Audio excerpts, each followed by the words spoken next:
बोलो सुन। ॐ सहनाववतु सहनौ भुनक्तु सह वीर्यं करवावहै तेजस्विनावधीतमस्तु मा विद्विषावहै। ओम शांति शांति शांति। गीता जी में भगवान कृष्ण ने अर्जुन को अनन्य निष्ठा का उपदेश दिया है। माम च यो व्यभिचारेण भक्ति योगेन सेवते सगुणा समतीतेतान ब्रह्म भूयाय कल्पते।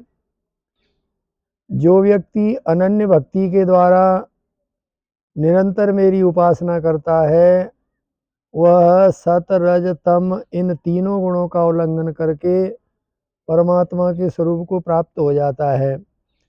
अब यहाँ विचारणीय बिंदु ये है कि अनन्य भक्ति है क्या।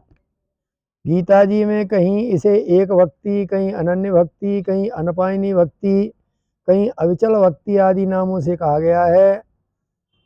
वास्तविकता ये है कि अनन्य भक्ति उसे कहते हैं जब भक्त के मन में जागृत में, स्वप्न में, सुषुप्ति में, खाते पीते चलते उठते बैठते किसी भी समय अपने एक इष्ट के अलावा चित्त में दूसरे का चिंतन न हो, मन में दूसरी कोई चीज न आवे, तो उसका नाम होता है अनन्य भक्ति। उपनिषदों में एक उदाहरण आता है उपमन्यु का।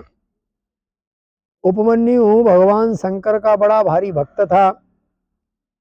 एक बार एकांत निर्जन जंगल में बैठ करके उपमन्यु भगवान शंकर की आराधना कर रहा था।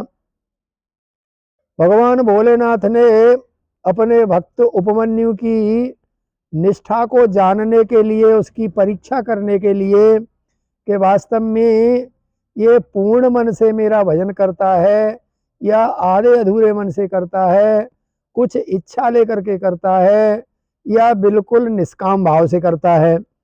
और यदि निष्काम भाव से भी करता है तो क्या ये मेरे ही ऊपर पूर्ण रूप से आश्रित है या जो इच्छा इसके मन में है उस इच्छा को यदि कोई दूसरा देवता पूर्ण कर दे तो इसकी निष्ठा उसके प्रति क्या हो सकती है। ऐसा सोच करके भगवान भोलेनाथ ऐरावत पर सवार होकर के इंद्र का रूप धारण करके हाथ में वज्र लेकर के और उपमन्यु के सामने प्रकट हो गए। उपमन्यु नेत्र बंद करके भगवान भोलेनाथ का ध्यान करके अंतर मन में धीमे धीमे भगवान शिव का मंत्र जप रहा था। जब इंद्र देवता वहां प्रकट हो गए उन्होंने कहा, अरे उपमन्यु, क्या इच्छा लेकर के तुम साधना कर रहे हो? हम तुम्हारे सामने खड़े हुए, जो तुम्हारी इच्छा हो वो वरदान मांग सकते हो। उपमन्यु ने जैसे ही नेत्र खोल करके देखा तो स्वर्ग के राजा इंद्र ऐरापत पर सवार, हाथ में वज्र लिए हुए, बड़े सुशोभित सामने खड़े हुए थे। उनका दर्शन बड़ा दिव्य था, अलौकिक था। लेकिन उपमन्यु को किसी प्रकार की उत्सुकता नहीं हुई।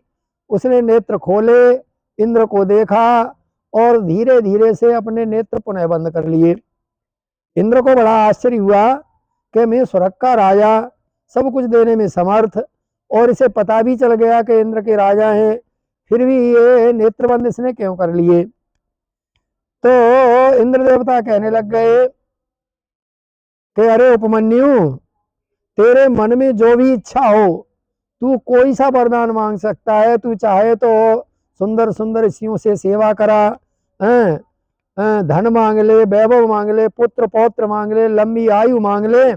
इस तरह से उन्होंने वरदानों की एक लिस्ट बना दी। लेकिन उपमन्यु के मन में फिर भी कोई कौतूहल नहीं हुआ और न उत्सुकता हुई कि इंद्र ने आज अपना खजाना खोल दिया है, ये अवसर बार बार नहीं आएगा, इसलिए हमें कुछ ले लेना चाहिए। पुनः वो शांत भाव से भगवान शिव का ध्यान करता रहा। इतना कहने के बाद भी उसके अंदर कोई आशा जागृत नहीं हुई। तो इंद्र देवता कहने लग गए, अरे उपमन्यु, अब तू चाहे तो हम तुझे अपना स्वर्ग का सिंहासन भी दे सकते हैं, हम तुझ पर इतने प्रसन्न हैं। उपमन्यु को बड़ा आश्चर्य हुआ कि मैं कुछ लेना नहीं चाहता और ये सामने देवता ऐसे हैं कि मेरे पीछे ही पड़ के रह गए हैं। तो उसने कहा कि अपि कीट पतंगो वा भवेयम शिव आज्ञया न तो शक्र त्वया दत्तम त्रैलोक्यमप कामये। हे इंद्र, तुम भले ही स्वर्ग के राजा हो, सब कुछ देने में समर्थ हो, और तुम ये कह भी चुके हो कि मैं स्वर्ग का सिंहासन भी दे सकता हूं, लेकिन स्वर्ग का सिंहासन तो क्या, यदि तुम तीनों लोकों की संपत्ति मुझे दे दो तो भी तुम्हारे द्वारा दी हुई तीनों लोकी की संपत्ति मुझे स्वीकार नहीं है। क्यों? कि मैं भगवान भोलेनाथ में अनन्य निष्ठा वाला हूँ, उनके प्रति ही मेरी भक्ति है। तो अपि कीट पतंगो वा भवेयम शिव आज्ञा, यदि आज तो भगवान भोलेनाथ मुझे आज्ञा देंगे तो इस संसार में मैं कीड़ा मकोड़ा बनने के लिए, पशु पक्षी बनने के लिए, नीच से नीच योनि में जाने के लिए तैयार हूँ भगवान भोलेनाथ की आज्ञा से, और तुम्हारे दिया हुआ हम त्रैलोकी का राज्य भी स्वीकार नहीं करेंगे। आप चाहो तो ठहरो और आपकी इच्छा हो तो पधार जाओ, हमें आपसे कोई लेना देना नहीं है। जब इस तरह से दो टूक बात कह दी तो भगवान आशुतोष भोलेनाथ बड़े प्रसन्न हुए, और देखते ही देखते इंद्र के रूप में से भगवान भोले के रूप में प्रकट हो गए। उनका जो वज्र था वो त्रिशूल के रूप में बदल गया, उनका जो ऐरावत हाथी था वो नंदीश्वर के रूप में बदल गया, और स्वयं इंद्र का रूप जो था वो भगवान भोलेनाथ ने स्वयं बना लिया अपना।